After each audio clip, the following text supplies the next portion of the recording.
نحمده ونصلي على رسوله الكريم أما بعد أعوذ بالله من الشيطان الرجيم بسم الله الرحمن الرحيم. سب سے پہلے صاحب خانہ رمیز رفیق دوسری اور ان کی زندہ اہل خانہ کو میز روحانی عرفانی محفل کے انعقاد پر دل سے مبارکباد پیش کرتا ہوں. دعا ہے کہ اللہ تعالیٰ جس غرض و غایت سے یہ محفل سجائی گئی، اللہ تعالیٰ ان کو اس محفل کے جملہ فیوز و برکات عطا فرمائے اور جملہ حاضرین کو اس محفل کی کل برکات اور رحمتیں سمیٹنے کی توفیق عطا فرمائے. سیرت النبی صلی اللہ تعالیٰ علیہ وآلہ وسلم کے نام سے آج کی محفل سجائی گئی اور اس محفل میں درود سے ہی بات شروع ہوئی اور پھر عظیم ہاشمی جناب ریحان صدیقی اور فیصل حسن نقشبندی صاحب نے بھی مزید اس بات کو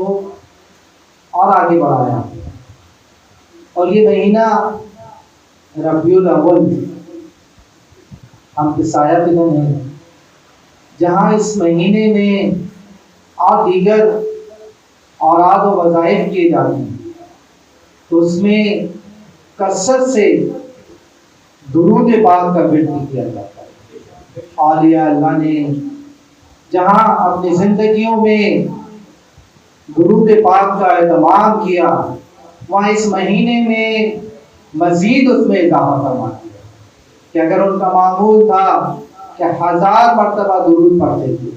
تو اس مہینے میں اس سے کئی گنا بڑھا کر پڑھا جاتا. تو یہ مہینہ ورد درود پاک کا ہے کہ اگر کوئی ایک مرتبہ حضور کی بارگاہ میں درود پاک کا نذرانہ پیش کرتا ہے تو 10 رحمتیں اس کے اوپر بارگاہ خدا بندی سے نازل ہوتی ہیں، 10 اس کے گناہ مٹھا دیے جاتے ہیں اور 10 درجات کو بلند کر دیا جاتا ہے. دیگر عبادات جو ہم کرتے ہیں، ان عبادات میں ہمارے دائیں ہاتھ کا فرشتہ وہ حرکت میں آتا ہے اور نیکیاں لکھنا شروع کر دیتا ہے. یہ واحد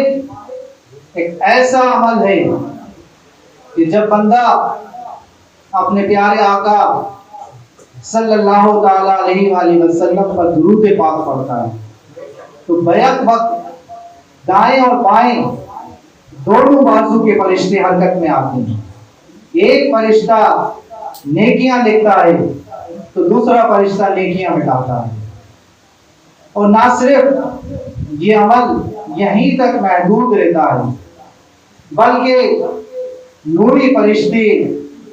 تمام اپنی حرکتوں میں آ جاتے ہیں. ایک فرشتہ حضور نبی کریم صلی اللہ علیہ وآلہ وسلم کی قبر انور پر اس کی ڈیوٹی لگی ہوئی ہے اور اللہ نے اس کو ایسی قوت سماعت عطا فرمائی کہ پوری کائنات میں بندہ کہیں پر ہو اور وہ جب درود پاک پڑھتا ہے تو وہ فرشتہ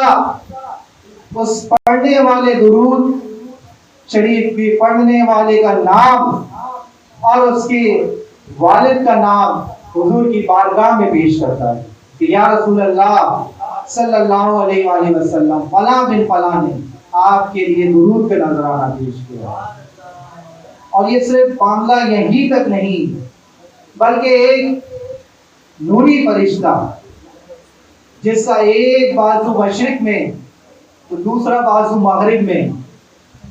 اور وہ جب کوئی آقا کا امتی حضور کی بارگاہ میں درود کا نذرانہ پیش کرتا ہے تو وہ گہرے نور میں وہ فرشتہ غوطہ زن ہو جاتا ہے اور اپنے بازوؤں کے ساتھ، اپنے پروں کے ساتھ اس نور کے سمندر میں غوطہ ہو جاتا ہے، اور پھر جب اپنے پروں کو جھاڑتا ہے تو ان پروں سے جتنے قطرات نکلتے ہیں وہ تمام قطرات سے اللہ تعالیٰ ایک ایک فرشتہ پیدا کرتا ہے، اور وہ فرشتے اس پڑھنے والے درود شریف کے لیے قیامت تک استغفار کرتے ہیں۔ تو اس کا شمار کوئی نہیں کر سکتا۔ حضرت جبریل امین حضور کی بارگاہ میں تشریف فرما ہوں اور عرض گزار ہوئے کہ یا رسول اللہ صلی اللہ تعالی علیہ وسلم، میں دنیا میں جتنے درخت ہیں اور ان درختوں پر جتنے پتے ہیں ان تمام پتوں کو شمار کرتے ہیں، اور اس کائنات میں جتنے ریت اور ان کے جتنے ذرات ہیں ان کو بھی شمار کر سکتے ہیں، اور جب بارش برستی ہے تو ان بارش کے جتنے قطرات اس روئے زمین پر اترتے ہیں ان قطرات کو بھی میں شمار کر سکتا ہوں۔ ہے کوئی ایسی مشین، کوئی ایسی سائنس کی ایجاد کہ ان تمام چیزوں کو اپنے شمار میں کر سکے، ان کو کیلکولیٹ کر سکے؟ سائنس اتنی ترقی کر چکی ہے مگر پھر بھی قاصر ہے ان تمام چیزوں کو گننے سے، اور یہ طاقت اللہ تعالیٰ نے نوری فرشتوں کے سردار حضرت جبریل امین کو عطا فرمائی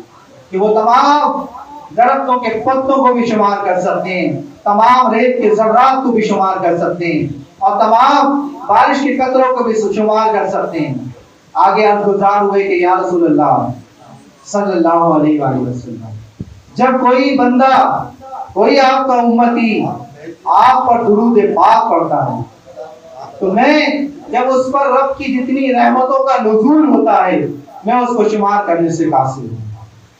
تو اندازہ فرمائیں کہ کم از کم تو یہ 10 نیکیاں ہیں، لیکن اس کا کوئی شمار ہی نہیں ہے،